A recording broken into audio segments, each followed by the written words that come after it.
Hi, everyone, and welcome back to Rare Connection, the podcast that connects rare disease patients, educates medical professionals and the public, and searches for answers for the 95% of rare conditions without FDA-approved treatment. I'm your host, Joanna, and today we're diving into a landmark moment for IRF2BPL community, also known as by its clinical name, NEDAMSS, NEDAMSS, a neurodevelopmental disorder with regression, abnormal movements, loss of speech, and seizures. Joining me today is Stephanie, a passionate advocate and someone closely following this space. Together, we'll talk about Ellie, the first child to receive IRF2BPL gene therapy just this past April at Weill Council in New York City, and what this means for families, researchers, and the future of rare neurodegenerative disease care. Before we begin, just a reminder to subscribe to my podcast on your favorite platform and check out the video version on YouTube at Rare Chef. We also feature cooking videos that support the rare disease community. Stay tuned for the podcast after this brief video.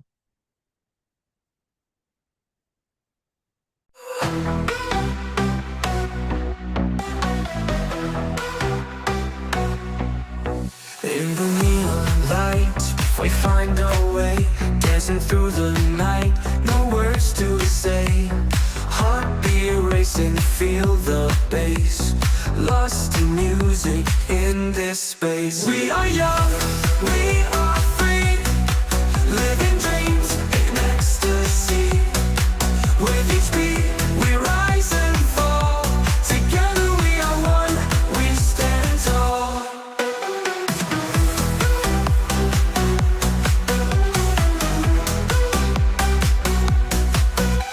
City's pulse, it calls our name. In this moment, no one's to blame. Chasing stardust, feeling high, underneath the same sky. We are young, we are free, living dreams in ecstasy. With each beat, we rise and fall. Together we are one, we stand tall.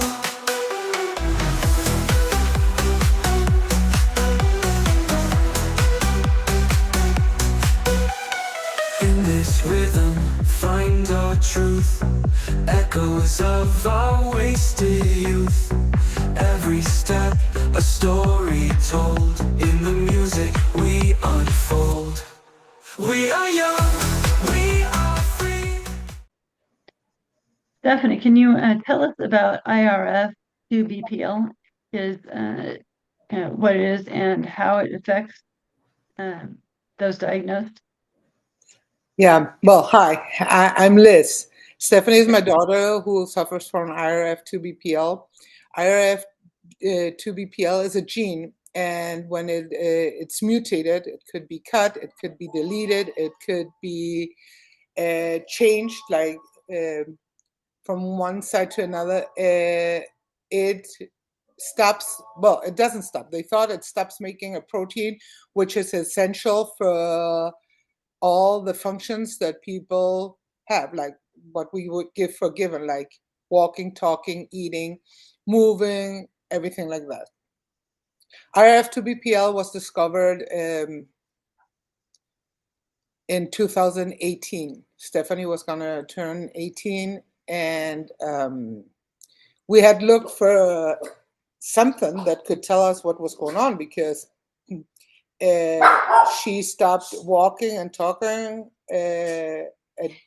after she turned 9. And we didn't know what it was.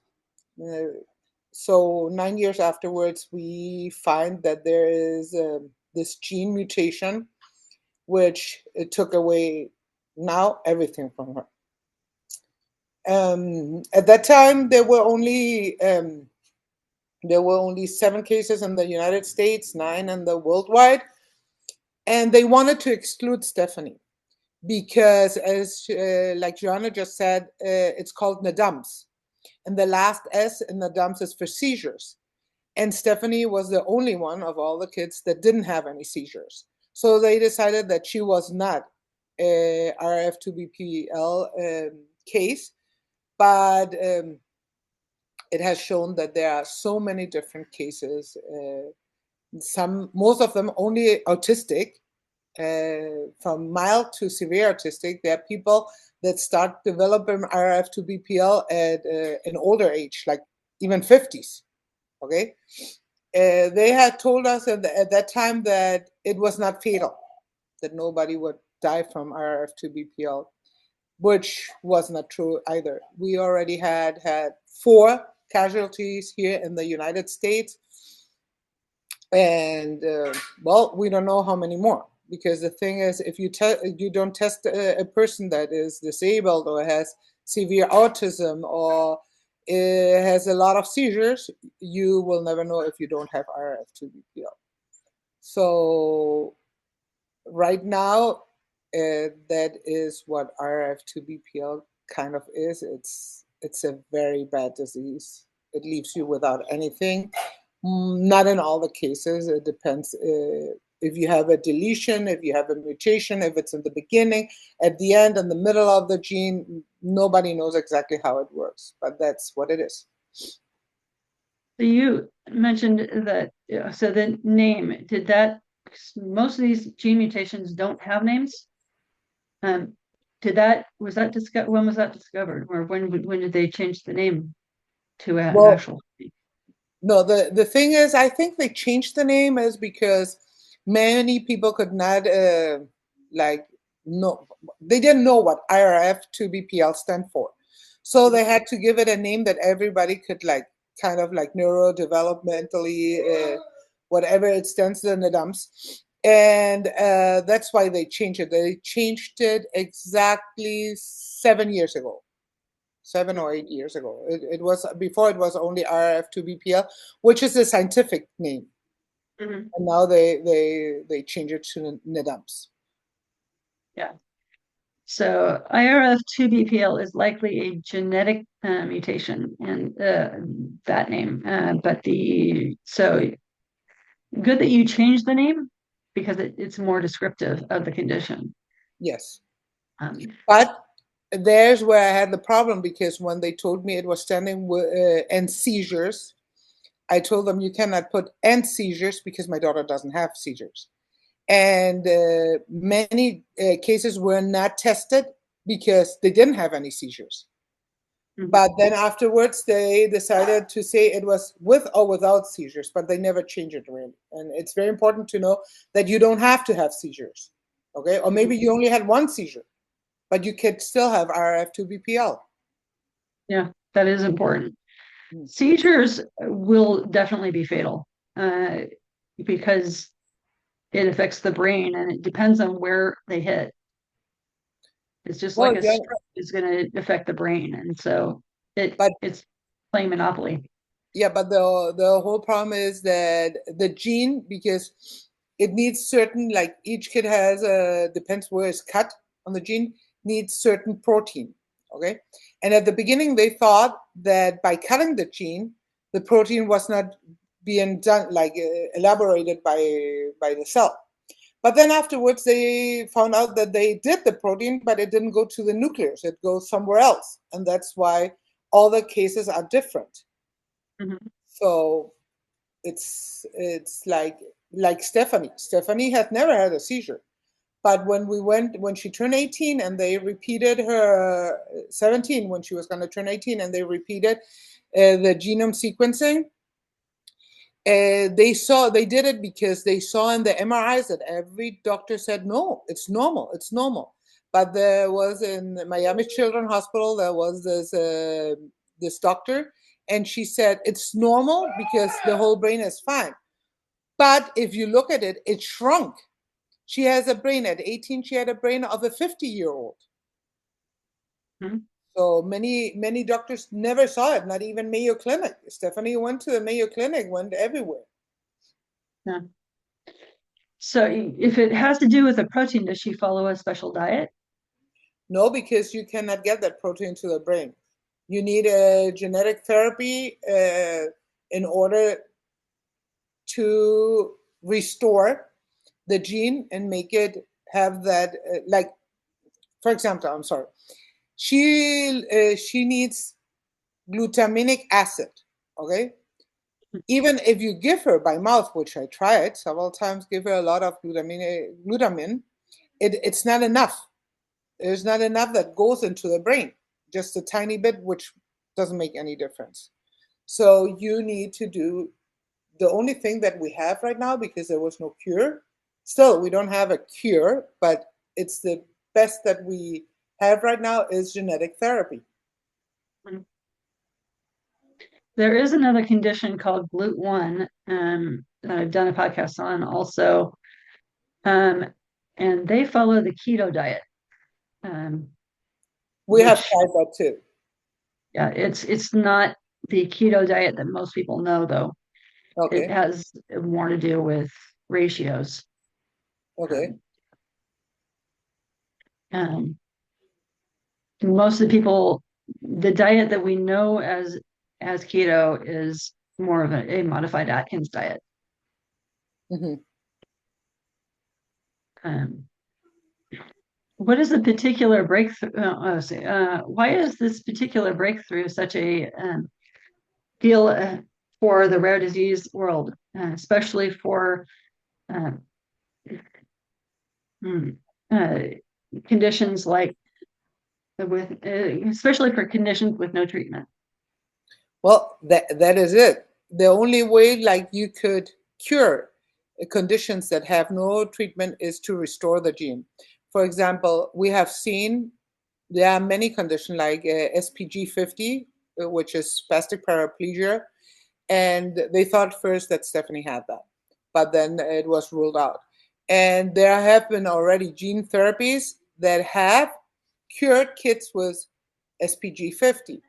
There was another one which is, I think it's ADCC, a protein. Another girl that she was totally non-verbal, non-ambulatory. She was, poor thing, was a lot of seizures, and they did genetic therapy to her, and she right now, she's not talking because she never talked before, but she could say mama, but she's walking, she is she's going to school, she can do things where kids that sometimes cannot do anything, we don't have any hope. They don't give you any hope. A doctor comes and tells you, well, I'm sorry, there's nothing for your child. And genetic therapy, and it was like, I think it was like 6 years ago or something, the doctor of the White House said that he thought that the only thing that could cure many diseases that had no hope was genetic therapy. And I think it is. The only problem we have is it's very, very expensive. And more here in the United States.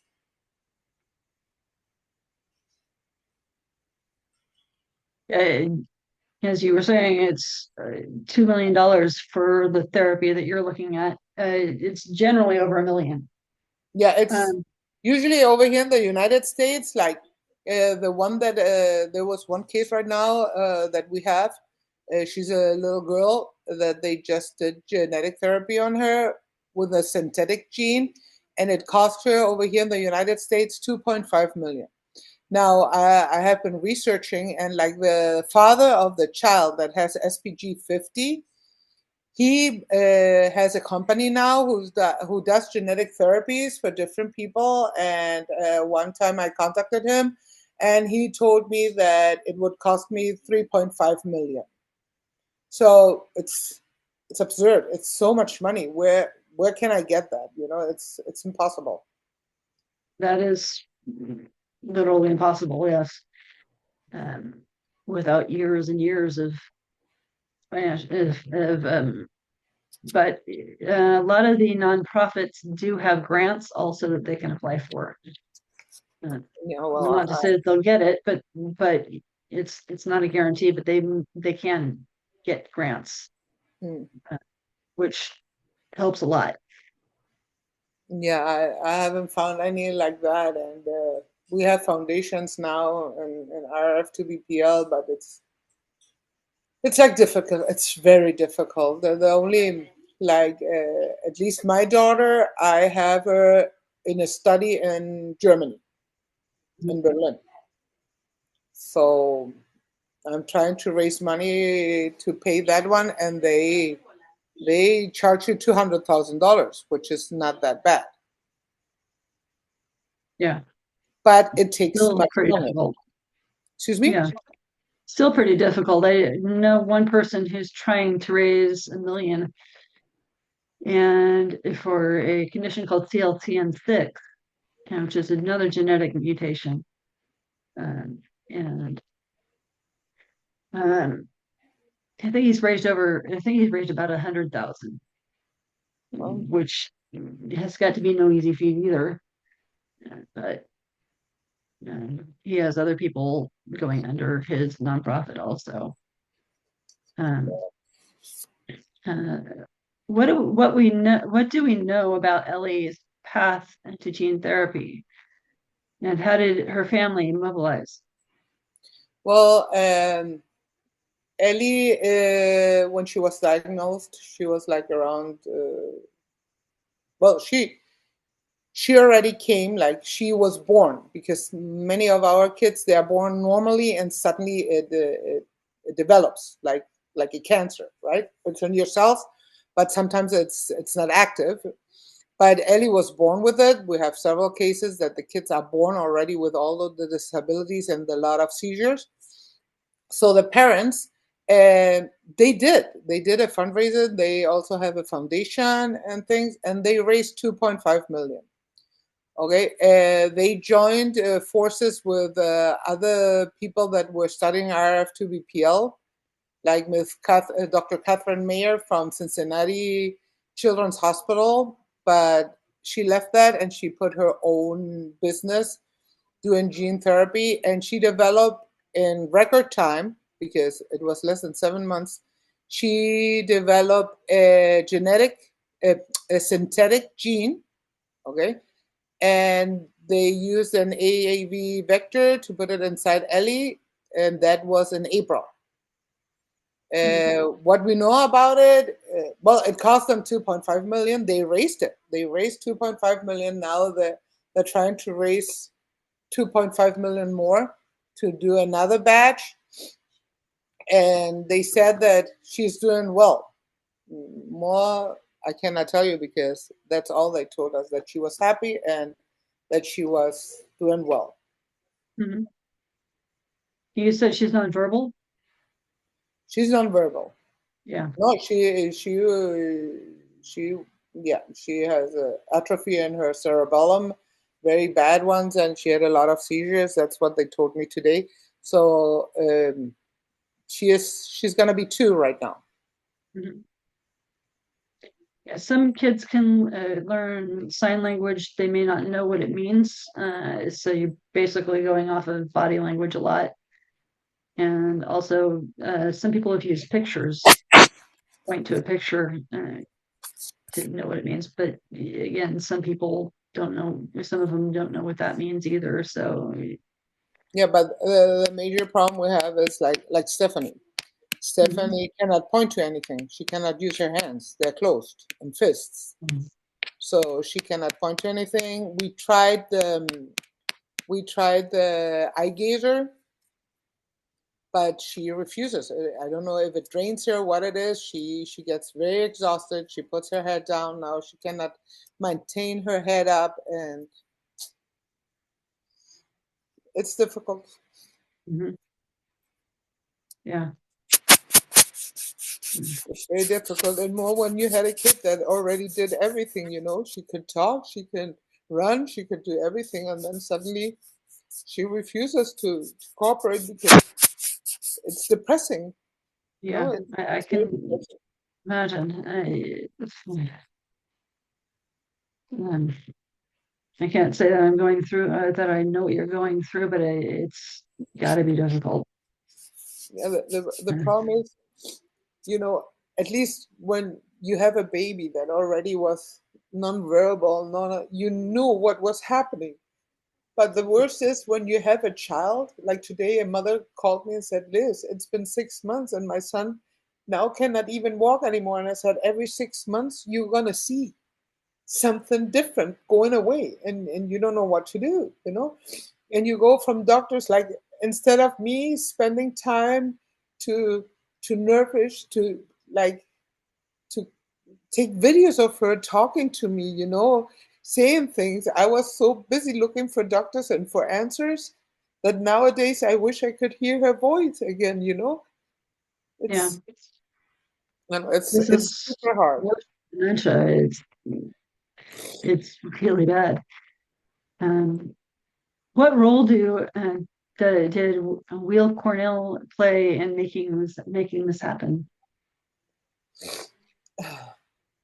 Well, they developed the gene and supervising that it, like, the most important part of all of it was because Missouri was in there, Bill Cornell, and there was Alico and the things. The important thing was to see that the AAV vector, which is a virus, because they put it in a virus so it can go through the brain barrier, like the blood barrier to the brain, would not affect Ellie, and because there have been fatal cases. So they're still all together figuring out to do a new batch. And also what they want to do is what they have left over from the first one they did for Ellie. They want to do trials right now, and to give it to kids here in the United States, but they want to go through the insurance. I don't know if that's possible because insurance never cover experimental medicine, but they want to go through insurance, and then the kids over here could only pay the co-payment. Yeah. And they, The FDA will fast track a rare disease, but through a clinical trial, but um, it still takes years. And, well, they got the approval from the FDA for the fast track and everything. They already did that. They got the approval, uh, but now I don't. The truth is, I don't see how an insurance company will cover the expenses for gene therapy. Probably not, but in a lot of the gene therapy companies, you know, my condition's a little bit more common, but I'm in a clinical trial right now, and they take you through the blinded part, and you either have the real drug or placebo. Mm-hmm. But right now, I'm past the blinded part, and they are actually giving me the drug while I'm still in the clinical trial. Okay. After it gets approved, that's when they start charging for it. And so that's probably going to be enormous. Um, what stood out to you the most? Excuse me? What stood out to you the most? You've seen the letter from the Kruger family. What stood out to you the most? Well, the truth is, they put like like they put the title like the progress of Ellie or something like that, and everybody was expecting them to tell us how Ellie was doing, right? Because Mhm. that's what we all want to know. How is she doing? Is she getting better? Everybody wants you to get better. And then the letter only talked about, well, it said she tolerated it very well and she was doing well, but that's very general. Doing well doesn't mean you have improved or anything, right? And then it talked only about how much it would cost and blah blah blah and this and that, and That's not what we want to hear. We want to hear, how is she doing? Is it really working? You should show us. I don't know. That drew everybody away. Like today, I have people calling me from Spain because they said if it's working, we want to give it to our kids, and they're willing even to pay the $1.5 million that they are charging to do the batch for overseas. But they asked me, and I don't know. They never specified how did she improve? What did you see? So I don't know. It sounds more like a business than something else. That's the truth. Yeah.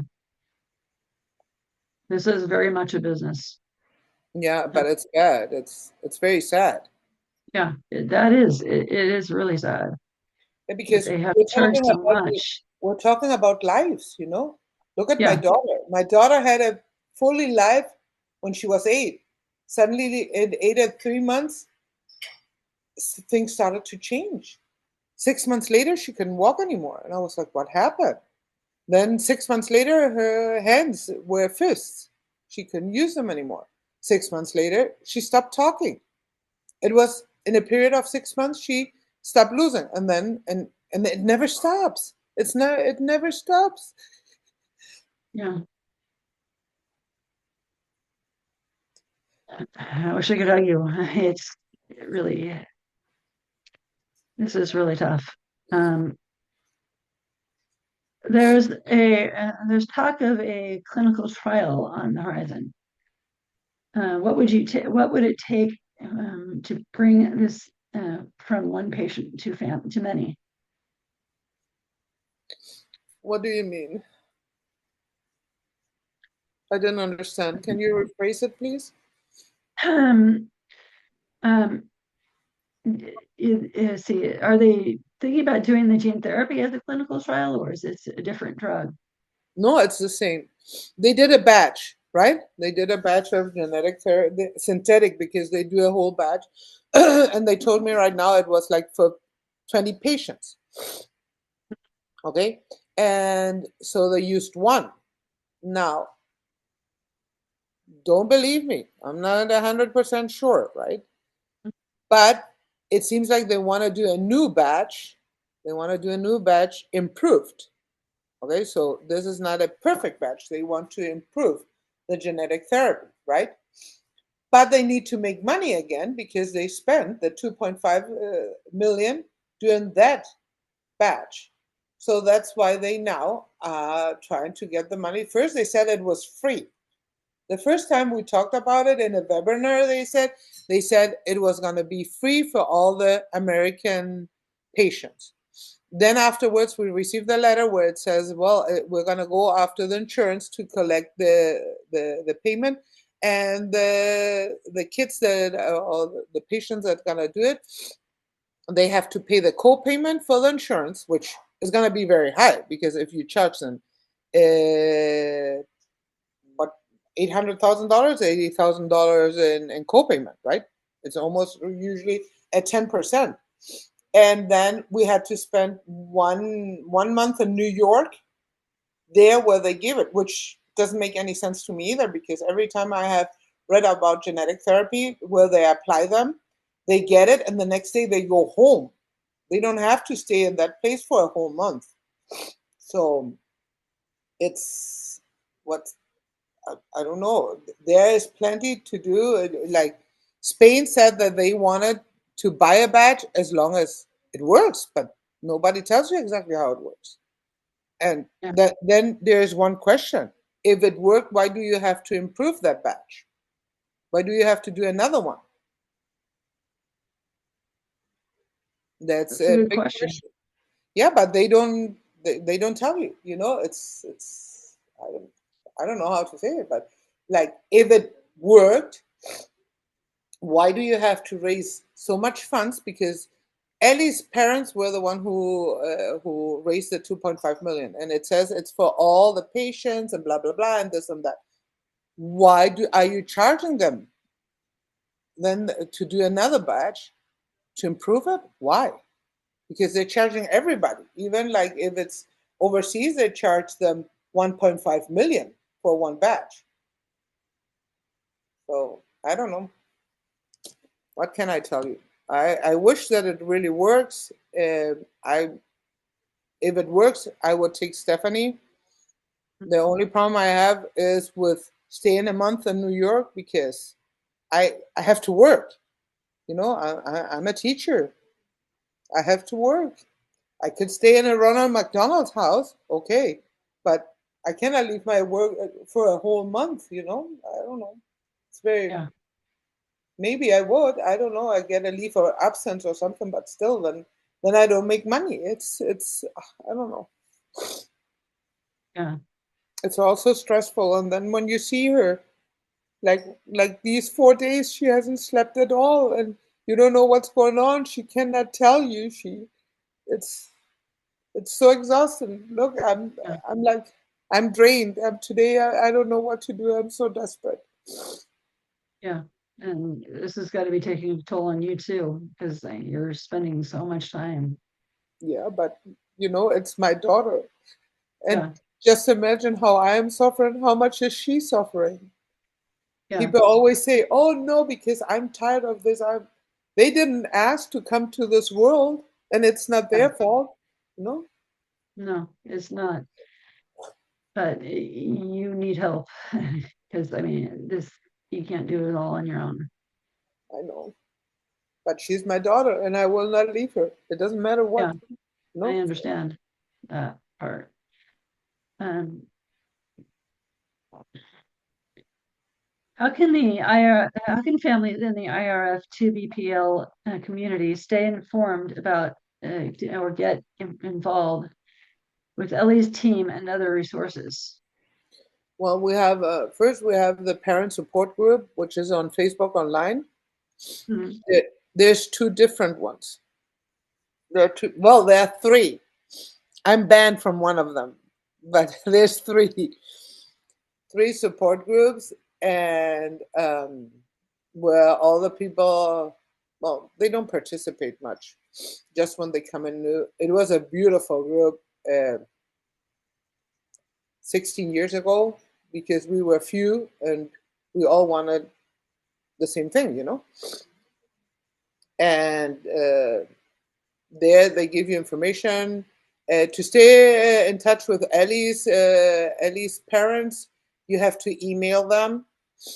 You have to email them because they don't respond any other way. And they just moved. I think they moved to, I think it was Montana or Missouri. I'm not sure. To be closer of Michelle's parents, which is Ellie's mom. So they moved from New York over there. So that's the only way you can get in touch with them. They really are not much of part of the parent support group. They just, when she was diagnosed, they was there, and then they really did an amazing job. Mhm. How important is it is collaboration between researchers, nonprofits, and families when it comes Moms to of, moving huh? treatments like this forward? I don't know, but those were 2 months who founded that foundation, and they helped people to raise funds, and it was there where they raised the 2.5 million.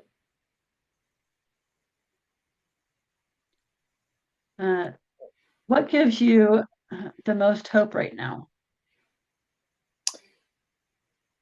The most hope is the scientist in Germany, definitely. Yeah. He's the only one because he's doing personalized genetic therapy. It's not a synthetic gene, and also it's more accessible. You know, the only difference is it takes longer because he does a lot of experiments with mice and things to see if it really works. How, like, they already put a gene back to a mice and to see how they react, and all that. So it takes longer, not the 7 months that Ellie's family took to do theirs. But that's my only hope I have. That's the truth. That's my only hope. I've been waiting for 5 years already with him. This Seems is like my you've been waiting a lot longer than that.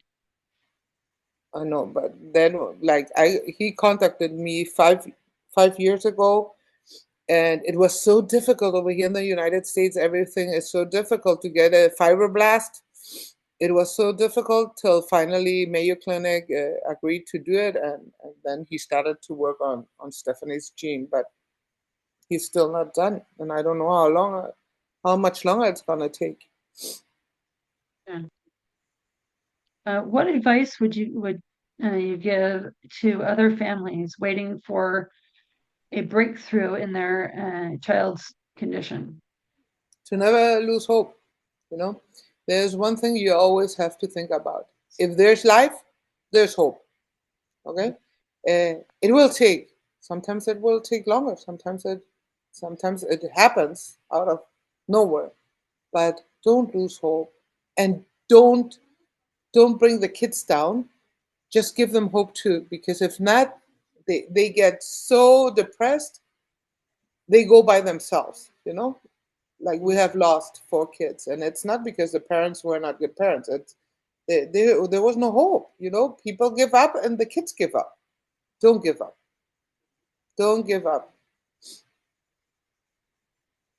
I know it's hard. Yeah. I know it's super hard. But I've been through that 16 years. It's hard, you know? But I have hope.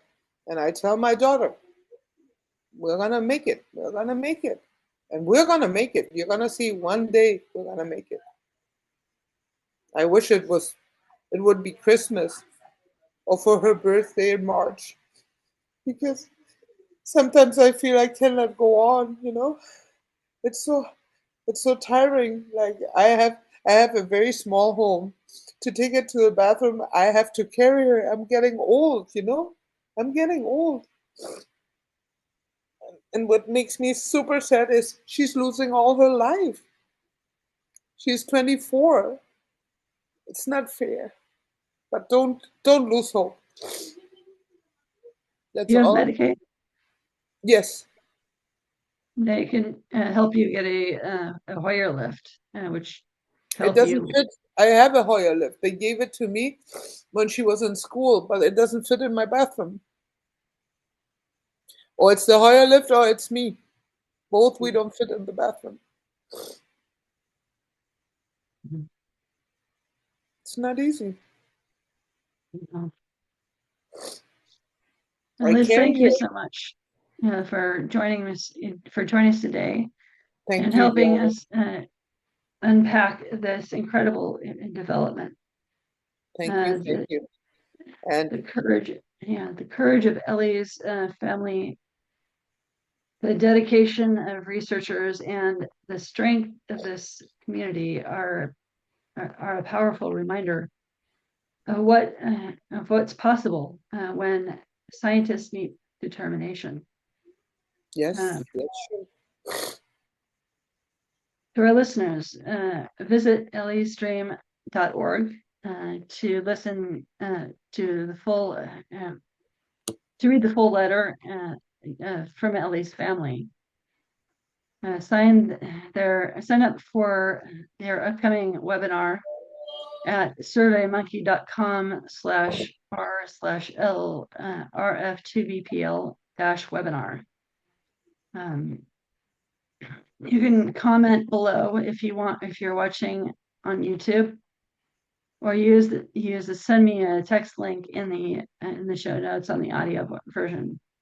Don't forget to subscribe to the podcast, to our YouTube channel, Rare Chef. Follow Rare Connection on Facebook, X, formerly Twitter, and LinkedIn, then visit rareconnection.org.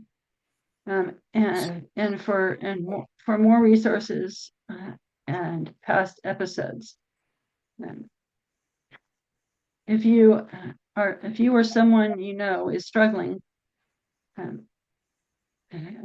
with mental health issues or thoughts of suicide, help is available. In the US, you can call 988, call or text 988 for support, for anytime support. Thanks again for tuning in, and we'll see you next time on Reconnection.